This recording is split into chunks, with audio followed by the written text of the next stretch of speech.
वाराणसी। आजकल वाराणसी स्थित ज्ञानवापी मस्जिद चर्चा का विषय बना हुआ है। एक मान्यता के अनुसार मुगल शासक औरंगजेब ने ज्ञानवापी मस्जिद को साल 1664 में मंदिर को तोड़कर बनवाया था।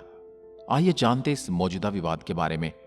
साल 1991 में विश्वनाथ मंदिर के पुरोहित के वंशज पंडित सोमनाथ व्यास समेत 3 लोगों ने एक याचिका दायर की थी। व्यास परिवार का दावा कि मुस्लिम पक्ष के पास जमीन के कागज नहीं है।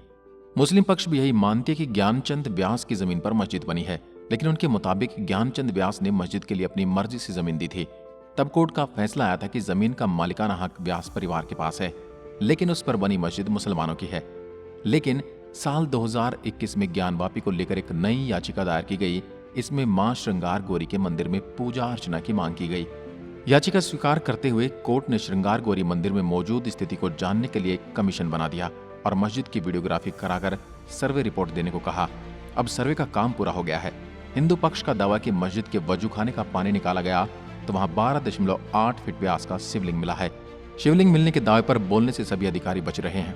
ज्ञानवापी के अंदर शिवलिंग मिलने की जानकारी सामने आते ही कोर्ट ने उस जगह को सील करने का आदेश दे दिया है। अभी तो ये मामला लंबा चलेगा, ऐसा लगता है।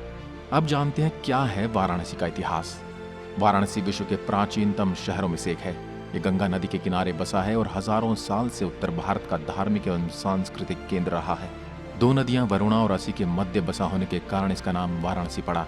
बनारस या वाराणसी का नाम पुराणों, रामायण, महाभारत जैसे अनेकानेक ग्रंथों में मिलता है। वेदों में भी काशी का उल्लेख है। संस्कृत पढ़ने प्राचीन काल से ही लोग वाराणसी आया करते थे। 7वीं शताब्दी के आरंभ में ही चीनी यात्री हुनसांग ने वाराणसी का उल्लेख किया। वो बताता है कि नगर के पश्चिम किनारे पर गंगा नदी बहती है। यहाँ की आबादी घनी है, लोग बहुत धनवान हैं और उनके घरों में बहुमूल्य वस्तुओं का संग्रह है। यहाँ की जलवायु सुखकर थी और फसलें अच्छी होती थी। नगर में 100 से अधिक देव मंदिर थे। मुख्य राजधानी में 20 देव मंदिर थे। इन मंदिरों में महेश्वर देव में कांसे की बनी 100 फुट ऊंची मूर्ति स्थापित थी। राजधानी के पूर्वोत्तर नदी के पश्चिम तट पर अशोक निर्मित 100 फुट ऊंचा स्तूप था।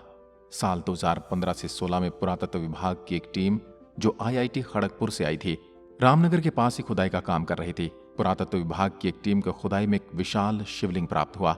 जब शिवलिंग की कार्बन डेटिंग करवाई गई तो पता चला कि 5000 से 6000 वर्ष पुराना है। बनारस के कई जगहों पर 700 मीटर तक गहरी मिट्टी के नमूनों की जांच की गई तो पता चला कि वाराणसी शहर सिंधु घाटी सभ्यता के समय का बसा हुआ है। इस विषय पर रिसर्च अभी भी चल रही है और बहुत सारे रहस्यों से पर्दा उठना भी बाकी है। सन 1194 में कुतुबुद्दीन ऐबक और राजा जयचंद्र के बीच भयानक युद्ध हुआ और राजा जयचंद्र की हार हुई और उनकी हत्या कर दी गई। कुतुबुद्दीन की सेना ने वाराणसी में जमकर लूटपाट की और शहर को बर्बाद कर दिया। कुतुबुद्दीन ऐबक ने अकेले वाराणसी शहर के लगभग 1000 मंदिर को नष्ट कर दिया और मंदिर के मलबे से मस्जिद का निर्माण करने का आदेश दे दिया।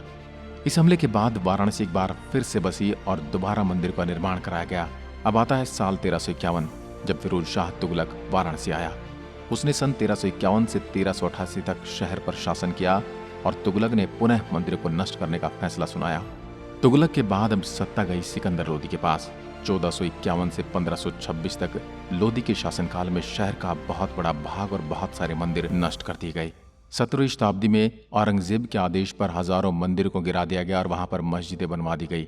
जिन मंदिरों को ध्वस्त किया गया उनमें विश्वेश्वर, कृतिवास और बिंदु माधव जैसे बड़े बड़े मंदिर और लगभग 76 मंदिर निर्माणाधीन थे। 11वीं से 17वीं शताब्दी में कम से कम 4 बार मुस्लिम आक्रमणकारियों ने शहर को तबाह किया और लूटपाट की। फिर यह शहर और यहाँ की सभ्यता जीवित रही और बार बार सजीव हो उठी। 18वीं शताब्दी में मराठों ने काशी पर राज किया। मराठों ने वाराणसी का पुनर्निर्माण करवाया। प्रसिद्ध इतिहासकार ललितकर लिखते हैं, आज की काशी ज्यादातर मराठों की बनाई हुई है। मराठा पेशवा ने मणिकर्णिका, त्रिलोचना, अन्नपूर्णा, शांकरी, विनायक और काल भैरव जैसे सुंदर घाटों और मंदिरों का निर्माण करवाया। यदि बात करें आज के मंदिर के, अब जो विश्वनाथ मंदिर आप देखते हैं उसका निर्माण इंदौर की रानी अहिल्याबाई होलकर ने साल 1775 से 76 के बीच में कराया था। आज की वीडियो में बस इतना ही। अगर वीडियो पसंद आए तो लाइक कीजिए और ऐसी वीडियो देखने के लिए हमारे चैनल को भी सब्सक्राइब जरूर करें। धन्यवाद। जय हिंद, जय भारत।